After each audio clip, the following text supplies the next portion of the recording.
Thokozani bantwana bedlozi, thokozani kogogo nomkhulu, thokozani kunene nonke mathwasana. Uyena-ke umkhulu Makhosala lo ingoma balabala osesigodlweni sengoma balabala inyanga umthandazi. Thokozani makhosi amakhulu akahlophe. Sikhona-ke eThekwini endaweni yase-Pine Town. Sanamukela-ke kwiMabalabala TV namhlanje kuseni sizokhuluma ngokumehluko phakathi kwesithunywa kwedlozi nethongo. Nganza kwethu-ke ziningi-ke izinto eseyikhulunyiwe, baningi abakhulumayo. Namhlanje zokhuluma ngayo izinto lezi nomehluko wazo-ke nganza kwethu ukuthi zihlukene kangakanani. Lokhu-ke ngikukhulumayo-ke ngikufunda kakhulu kwincwadi ekuthiwa is the Lost Book of Enoch, okuyincwadi-ke le engithe mangihlangabezana nayo kunyaka odlule. Ngahlala kakhulu ngayifunda, ngase ngafumana ukuthi ziningi izinto biblically ezihlanganise ukukhuluma ngethongo. As you all know-ke bazalwane, ukuthi nganza kwethu ukuthi kanje ngingumfundisi webandla elisindisiwe. Ingoma balabala-ke ishuba lezitha namhlanje-ke lizokhuluma ngaleso sihloko. Isithunywa is an angelic being yasemazulwini ephethe umveli nqanga, ephethe umenzi wezinto zonke. Qala kaZulu babembiza ngomenzi uNkulunkulu, bembiza ngoNkulunkulu. Lama angelic beings asebenzisana kakhulu nezidalwa zakithi ukuthi alethe imiyalezo. Uma ufika kwibandla leSiyoni uzozwa kuthiwa ingelozi, ekuyimimoya le ethunyelwe emhlabeni ukuthi izosivezela izinto. Le mimoya isebenza kakhulu ngokukhuleka. Le mimoya iphakama kakhulu ngesimo sokukhuleka nesimo samanzi, ngoba amanzi akhona phezulu esibhakabhakeni aphinde abe khona phansi emhlabeni. Uma ubuka i-creation from uGenesis uzozwa ukuthi kwahlukana amanzi, amanye ehla ayezansi, amanye akhuphuka aya phezulu. Lamanzi lawa-ke iwona-ke lamanzi-ke esiwasebenzisayo manje, ngoba njengoba ubona kunetha amanzi eqhamuka phezulu, aphinde futhi akhuphuke aye phezulu, aqhamuka phezulu aphinde futhi asuke ezansi akhuphuke aye phezulu. Abelungu bayibiza lento nge-evaporation. So when we pray and speak nezidalwa zakithi emanzini, lamanzi asebenza as a form of communication, ayimpepho ewodwa lamanzi, as a form of communication.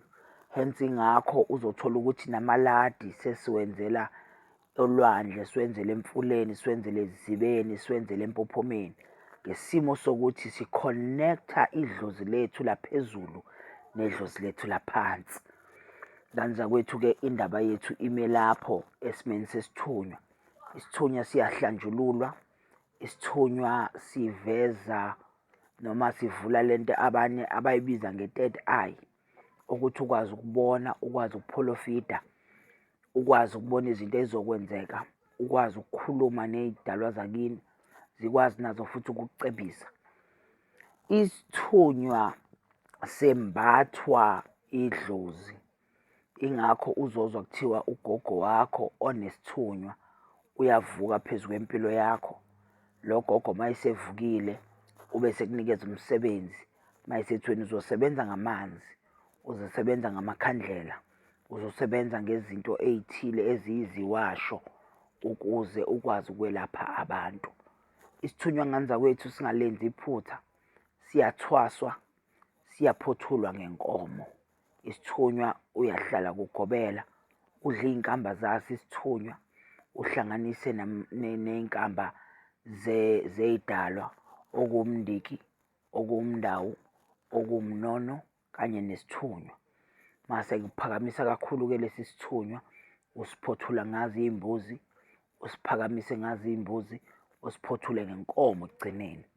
Lapho-ke usuke uyafika eZayoni noma ibandla likamoya likubeke la uzosebenzela khona, kuvulwe lesi sigodlo esizosebenza ngamanzi, esizosebenza ngosawoti, ngoba usawoti is part of amanzi, sazi ukuthi usawoti uphume emanzini. Kanza kwethu mase-ke siya kule topic yedlozi. Idlozi izidalwa lezi zakithi noma abantu bakithi laba asebengasekho. Labantu bakithi bayamngena umuntu babe idlozi kuye. Idlozi ingane zakwethu abantu abahambile emhlabeni abasele nezikweletu ey'thile emhlabeni.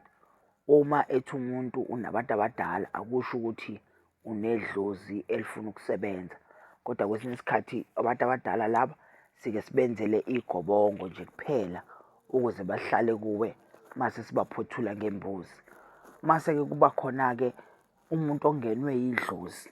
Lo ongenwe idlozi, idlozi eliney'kweletu eziningi like limthathe umuntu limyise entwasweni. Yeyi, limyise entwasweni. Lo muntu-ke usobe esengena entwasweni, ahlale leso sikhathi ahlambulule idlozi lakhe, afunde ukwelapha. Leli dlozi mase limnikeza isiphiwo sokwelapha abantu, sokunyanga. Leli dlozi uma limngenile kuthiwa lingene ngendlozela. Leli dlozi uma likungenile, leli dlozi liyagezeka as uqhubeka ne-process yentwaso noma ne-process yokuphahla, yokuphahla. Makuthiwa uye ephahlweni, leli dlozi liyaphakama. Uma seliphakamile seligezekile, mase-ke leli dlozi liyakubonga ngokuthi selisukile la emadlozini layongena ethongweni. Ithongo nedlozi izinto ey'mbili noma iy'ndawo ey'mbili makuthiwa umuntu usedlozini nomuntu usemathongweni ezingafani. Leli ndawo le ekuthiwa isethongweni, abantu-ke laba abahamba emhlabeni umsebenzi wabo bewuqedile. Umsebenzi wabo emhlabeni bewuqedile. Umuntu uma engenwe yithongo, lo muntu naye uyaya entwasweni ayiphothule intwaso ngayo inkomo. Uma umuntu uma engenwe yithongo, ungenwa kakhulu abantu akade belapha uma kuwukuthi kade kunesikhwama ekhaya, ngoba idlozi uyakwazi ukuthola ukuthi isikhwama asikaze sibe khona, akaze kube khona inyanga ekhaya. Mase ungenwa yileli dlozi. Leli dlozi-ke mase usulenzele zonke izinto zalo. Mase usuphuma entwasweni, uphuma usuphiwe isiphiwo sokuthi ukwazi ukwelapha. Abantu abaningi bayabuza indaba izangoma zingaka esikhathini esiphila kuzo. Yebo, amadlozi ethu ahamba emhlabeni eney'kweletu ey'ningi, noma abantu bakithi bahambe emhlabeni beney'kweletu ey'ningi, bafike bangena emadlozini. Labantu abangena emadlozini-ke ibona laba abaseke sebebuya bafike bakhulume nathi, bafike basitshengise izinto. Abanye abaningi bayasigulisa uma singakaboni noma uma singakazenzi izinto ezibalulekile ekumele sizenze ukuze labantu bakwazi ukungena emathongweni. Uma-ke labantu sebengena kuwe, bangena kuwe ngesimo sedlozi. Bebengena ngesimo sedlozi, ngesimo sendlunzela, ngesimo senkani, ngesimo esiphuthumayo. Lo muntu-ke ube seyathathwa ayofakwa endumbeni. Mase kukhulunywa ney'dalwa zakubo ukuthi usefikile, usezodla impande ezokhulula bonke abantu abasemadlozini. Ingakho umuntu umthola ukuthi ethi mina nginedlozi likagogo, nginedlozi likamkhulu. Mase-ke kuhlanganiswa lezi zidalwa zisetshenzwe ukuze zikwazi ukukhuluma. Uma-ke leli dlozi seliqhumile, leli dlozi-ke ilona-ke selithi-ke mntanami, ngiyabonga yonke into ongenzele yona, ngicela ukukupha ukwelapha abantu. La bantu-ke baphenduka baba izangoma ekuthiwa-ke abantu bengoma, ngoba idlozi labo liphakama ngey'gubhu, liphakame ngokugida, liphakame ngegazi, liphakame ngesimo sokuthi kuqaqwa noma kukhululwa abantu abasedlozini ukuze bakwazi ukungena emathongweni. Asiyeke kulokhu kwethongo. Ithongo umuntu lo osendaweni yokuphumula. Ingakho umuntu uma kuthiwa ungena emathongweni uyathonga kakhulu. Ukuthonga ubuthongo, okusho ukuthi uyalala, uzizwa kancane engathi unobuthongo obuphuthumayo. Lo buthongo obuphuthumayo buke buthathe 10 minutes, buke buthathe 5 minutes. Emini nje kubheke wonke umuntu vele uzizwa engathi ungalala. Mase usulalile leyo 5 minutes ube ngazi ukuthi ulala ama-hour, ngesimo sokuthi ngesikhathi ulele uyavezelwa izinto, unikezwe amabhayi, unikezwe ubuhlali, unikezwe indlela yokusebenza. Lobu buthongo onikezwa bona, lobu buthongo buyinto lesithi khona ithongo lisuke seliqhuma likutshengisa ukuthi nakhu la sikhona and sifuna ukukunikeza lesi siphiwo noma sikunikeza lesi sikhwama okuyisikhwama lesi sasekhaya.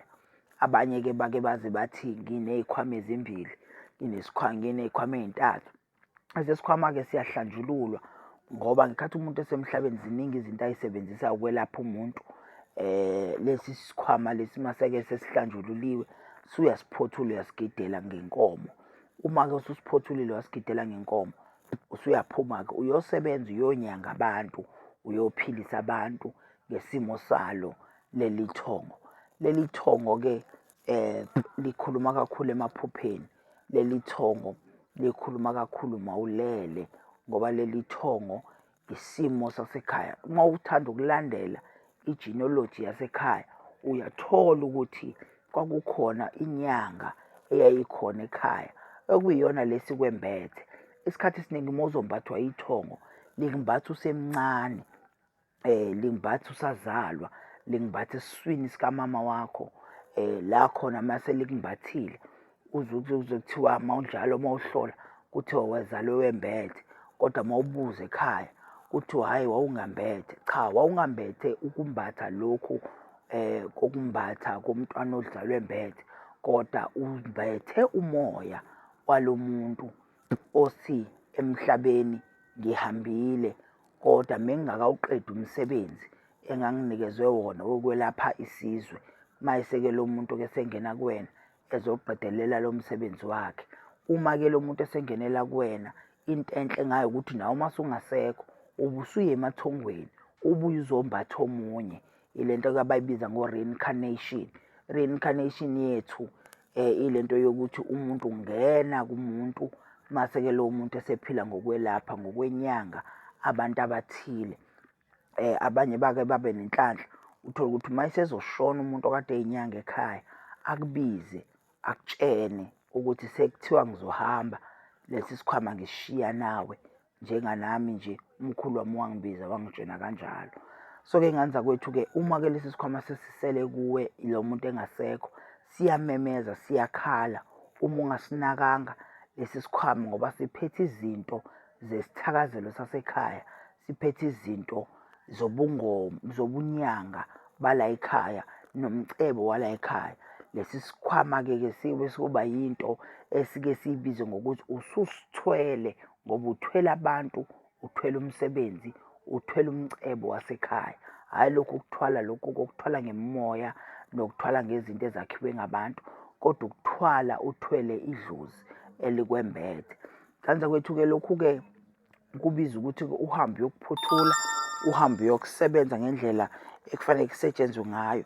Ibona futhi abantu bamathongo abamkhethayo umuntu ozohamba uyodla impande abayifunayo kuyena ngoba la bantu bajule kakhulu.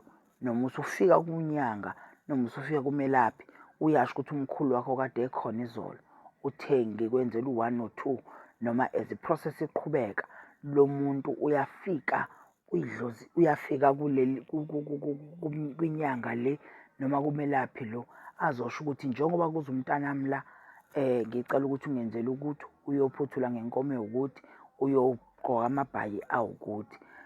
Le nto ilida kakhulu ekutheni ube ne-connection nokugobela osuke kwenzela. Ithongo lenza ngendlela yalo, liyalalelwa, lenzelwe izinto zihlangane. Dlozi lami, ngiyacela-ke izingane yakwethu ukuthi uma lezi zimo zempilo yakho zibonakala phezu kwesimo sempilo yakho, zivumele enhliziyweni ukuthi uzozenza njengokusho kwagobela, njengokusho kwethongo lakho, ukuze izinto zakho ziqaqeke, impilo yakho iqhubeke. uNkulunkulu akubhathe nedlozi lihambe nawe kuyona yonke indlela yakho.